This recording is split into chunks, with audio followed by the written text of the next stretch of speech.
Welcome back to Geek News Now, where today we are reacting to the Bad Batch trailer. The Bad Batch O clones.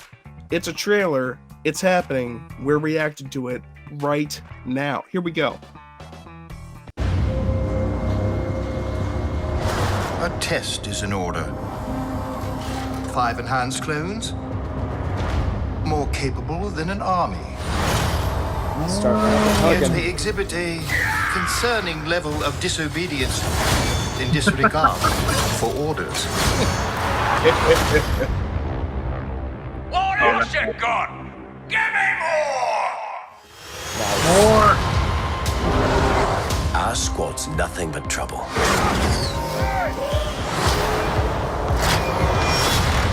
But we get the job done. We get the job done. You're Clone Force 99. You know who we are. Hunter, Let's go. 99, huh? Echo, Hyperdrive's online. You know who we are. Prepping to jump. Heroes. Let's blow something up! Yeah! and Crosshair. Your move. Ha! We're all you need. I want Clone Force 99 found and wiped out. The galaxy's a dangerous place to be. We need to get out of here. What do you say, kid? You want to come with us? How can I help?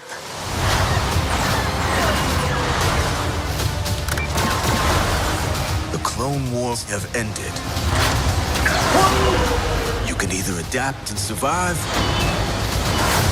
or die with the past.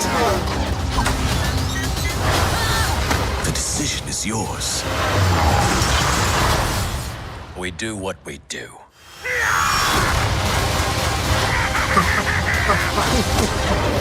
Strap in, kid. We do what we do.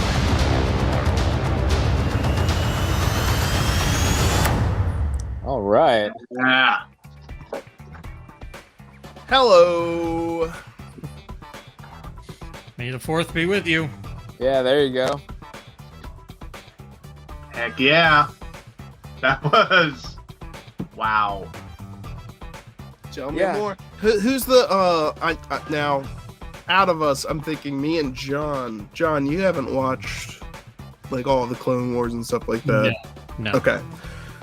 Now Cam and Jonathan, have you guys? I've watched most of it. Yeah. I kind of breezed through like maybe the first 3 seasons, but after that I stuck with it. And Jonathan, you've seen it. You've I've watched the seen entire almo- thing. Yeah, I've seen almost every episode, and some episodes multiple times. Some arcs I've watched multiple times just because they're that damn good. Hey, totally understandable. Now, what were your thoughts, you guys? Jonathan, we'll start with you, since you've seen them all, and what? Yeah. What did you think of that? What did you think of that trailer? You excited? Yeah, I'm super excited. I thought it was kind of cool how the trailer started out with basically confirming that the Empire was going to be using the Bad Batch, the Clone Force 99, that they essentially are trying to use them as almost like a specialized force, but it would seem that that's going to turn very quickly and that they're going to strike out on their own, it seems like, or something's going to happen that puts them in the crosshairs of the Empire rather than working for the Empire. So I'm pretty pumped about that. And Cam, your thoughts?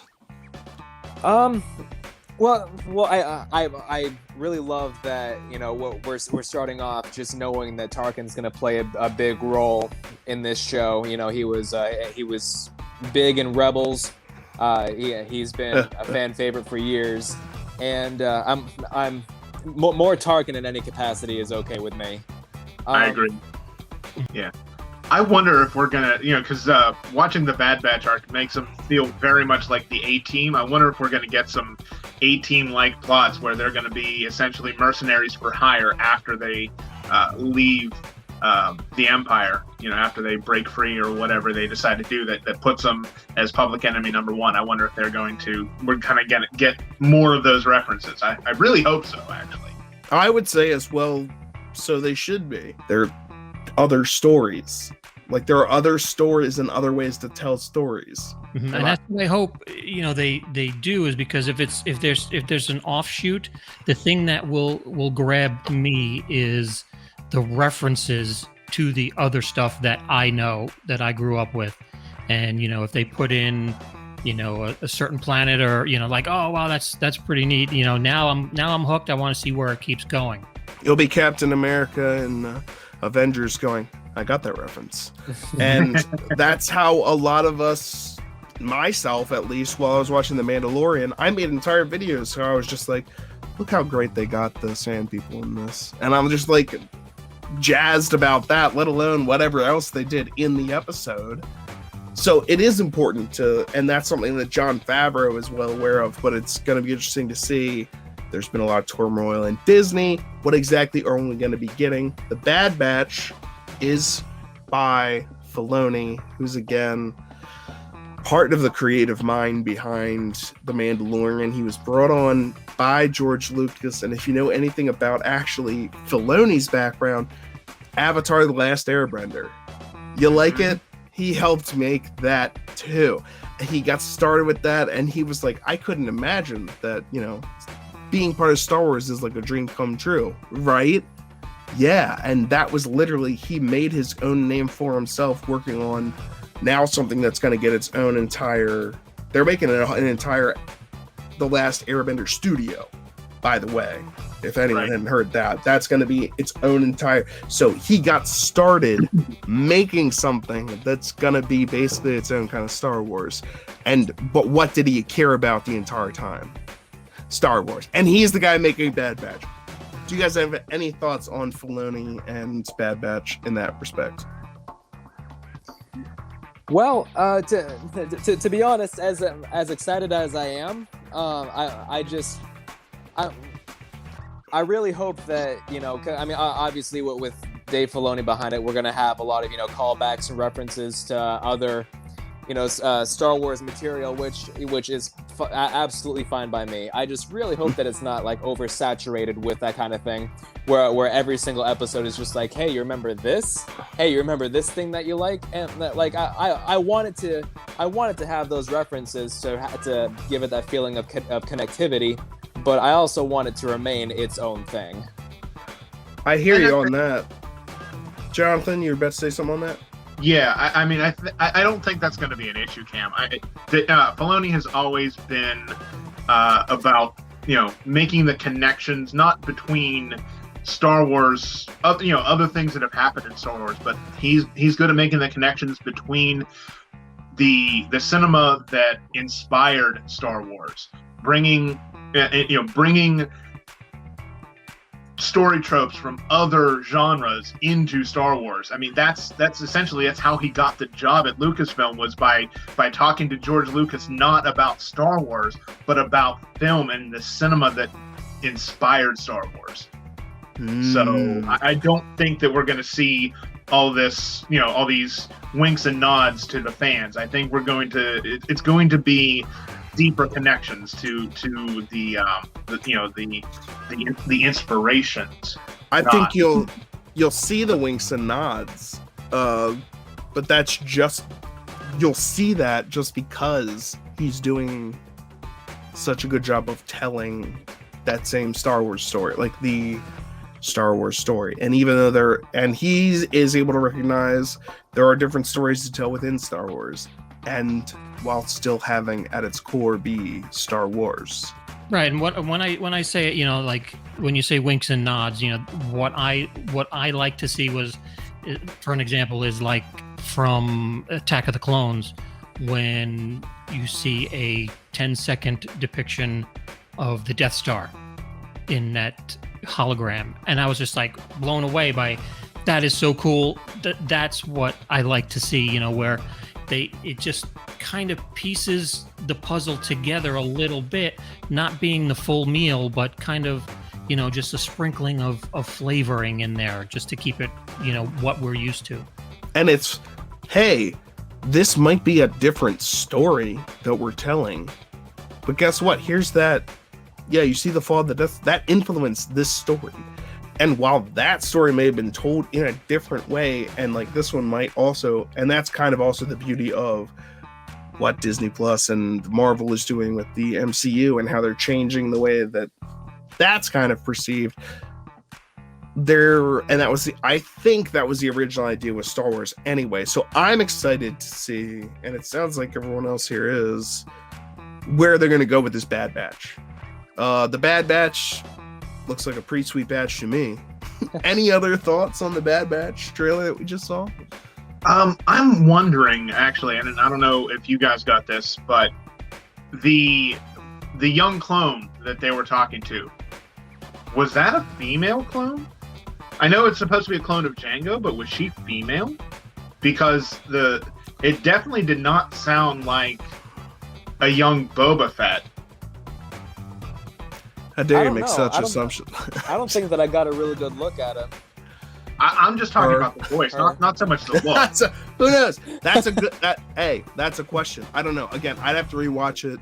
Couldn't tell you right now, but that's certainly a question, and wouldn't, in an army of identical clones bred to be exactly the same way, other than of course Boba Fett, who was literally bred apart to be exactly just a pure clone, wouldn't it be interesting if we're talking about a Bad Batch? Oh, look, we had this batch of clones that didn't, well, they're not perfect, because a perfect clone would do exactly what we told them to do, and these ones don't. And also we've got this one that's a girl, which is just unacceptable. So right, and from what I'm seeing, that this child is the Omega clone, so the final clone of the production line. And like you said, Chris, the fact that if it is a female, the fact that she, it's that the clone is female fits right in with the concept of the Bad Batch. They're rejects with mutations and differences that set them apart from all of the clones that, of course, had the had the inhibitor chips and were activated, by Order 66. And that goes into a huge philosophical question, which I'm glad that they're bringing up, which is, what's right? If I perform my functions as I was intended to, the best of the best of the best, with honors, sir. I'm just saying, this guy's over here, he's like, we're the best of the best of the best, with honors.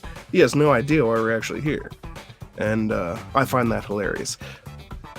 That's a reference to Men in Black, when Agent J is taken in for the first time to this ultra secret best of the best of the best of the best, and he watches a militarily raised, made to be the ultimate weapon or whatever we need for blah blah blah, answer this question and completely miss the point. And so that's why he ended up being better than anyone else. And that reminds me of Captain America, which is, why did Captain America get chosen? Because he was the ultimate soldier that they were... No, he was a good person. And so when they talk about the Bad Batch, are you bad because you're wrong, or because you're actually doing the right thing? Right. Who you're bad in whose eyes? Are we having fun yet? I am. Always. You're giving me a headache with all this philosophy. I am Chris. I run the YouTube division. I run it right into the ground. The YouTube division of Geek News Now. I'm here. I do MCU Mondays. You might recognize me from our theme song. Watch it and find out. Today I was joined by just a wonderful group of reactors that are also all part of my Geek News Now team of creators, and I want to give them the chance to introduce themselves right now. We'll start with Cam. Hey everybody, Cam of Cam and Focus. I'm glad that I was able to react to this this trailer with all of you fellas. New videos going up by hopefully tomorrow night, but if not, then the next morning. It's going to be about Ninja Assassin, and a nice little film that I think not enough people will remember. So. I was looking forward to that one. I didn't know it was going to be done that soon. That's awesome. Oh yeah, at the middle of the month and the end of the month. That's what I aim for. That's Cam of Cam and Focus. joining us for this reaction. Let's down the corner. That corner, Jonathan Heil. He's the one who brought this trailer to my attention to make this whole thing, to make this reaction video. He hosts his very own podcast, the Captain's Log and Lightsabers podcast, which talks about Star Trek and Star Wars.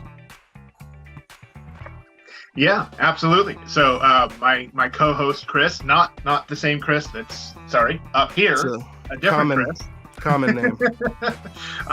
We chat Star Trek and Star Wars each week. We chat news, and then we talk about something from Star Trek and Star Wars each, and then we kind of put them together in a face-off against each other, looking for similarities, looking for differences, and essentially, to prove that really they're not so different after all. So you can check us out. Our episodes release every other Thursday. So we had our episode 6 release this past Thursday. We are going to be taking a break next week because of the holiday. Chris and I won't be able to record on Sundays, which are used for reporting day. So you won't see an episode next Thursday, but you will see one 2 Thursdays after that. So that should be right around the 22nd of April. So. Taking a day of rest on a Sunday. Unforgivable in my eyes, but I guess there's probably a higher power out there. Anyway, last but not least, John. Sweet John.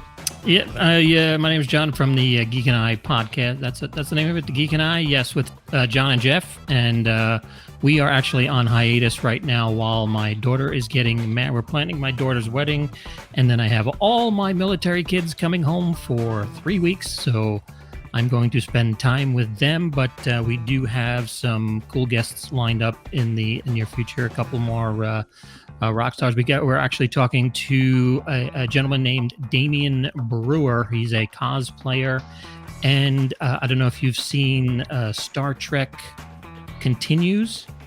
Have you seen Jonathan? Have you seen Star Trek Continues? I am aware of it. I have not had a chance to see it yet. No. He's actually one of the actors in Star Trek Continues. He plays a giant rock monster. So that's going to be a real fun episode. Rock me like a hurricane, or something else that includes rock. I want to rock. It's not just all night. It's not just a boulder. It's a rock. It's a rock. Not to be confused with The Rock. We're no. Don't confuse people by bringing that up. Why'd you do that? The same thing that I just did 5 times. Anyway, it's because we look I'm allowed to do as I say. So similar with the haircuts. You can find all of these wonderful people and what they do in the links below. Do you want to see us react to more things? I'm sure that the people would say, yes, react to more things. Stop talking and just react. And I'm going to let us do that by getting out of here right now. I want to thank my guests for being here and for reacting to everything we just did. Geek News Now, it's fueled by the fans. Am I right? You're Absolutely. right.